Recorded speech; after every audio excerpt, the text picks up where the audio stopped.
So is the car business changed for good?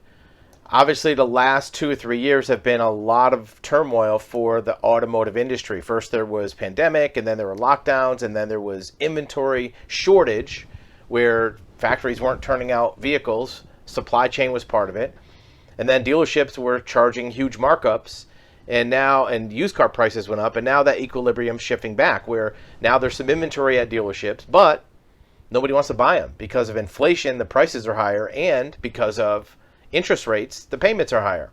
Look, the average price of a decent new car right now is about $46,000.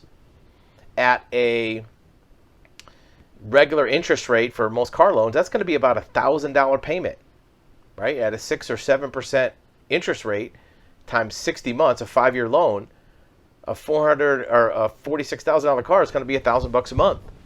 And that's pretty stout. So that's cutting back the demand side of the market. Now, where does that put the car business? Well, dealerships now have inventory, but they don't have buyers. Factories are pressing on the dealership from the other end in saying that we're not going to really have hundreds of cars on the lot anymore.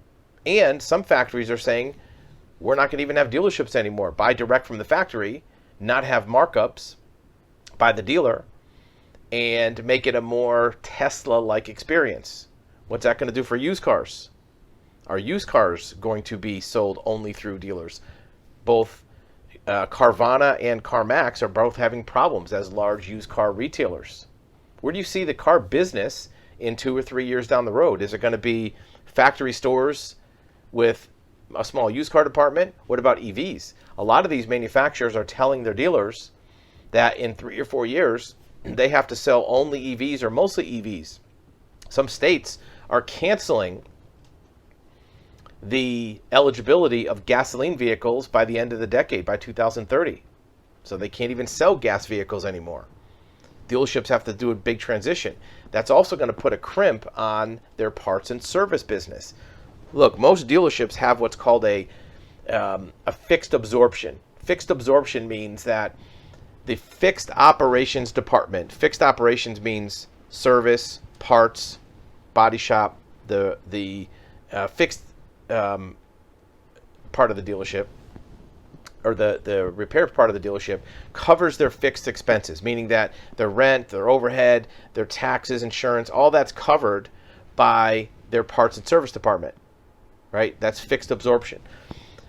In the sales department is their profit. That's where they make their profit from. So if your service can do 100% fixed absorption, you're in good shape. Well, electric vehicles don't need as much service.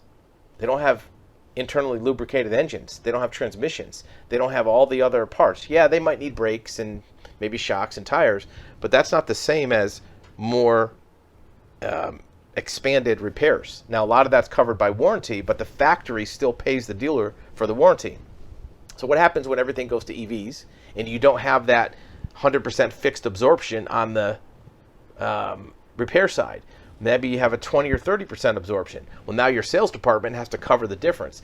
And if you have a lower margin and a lower volume at the same time, that may not be enough to withstand the expense footprint of a large traditional dealership operation, right? With a 5-acre lot, with a 10,000 square foot showroom and building and all the upgrades you have to do, it may change the dealership profile to be more of a boutique style outlet.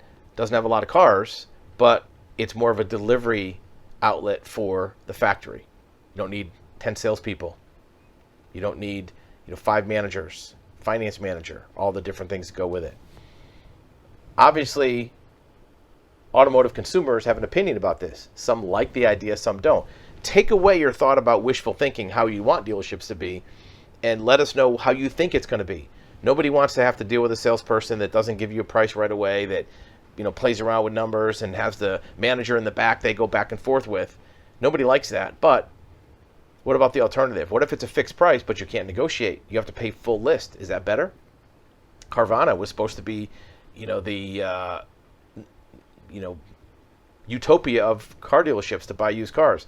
Turns out they had problems too. They're having title problems. Some of the vehicles aren't properly maintained.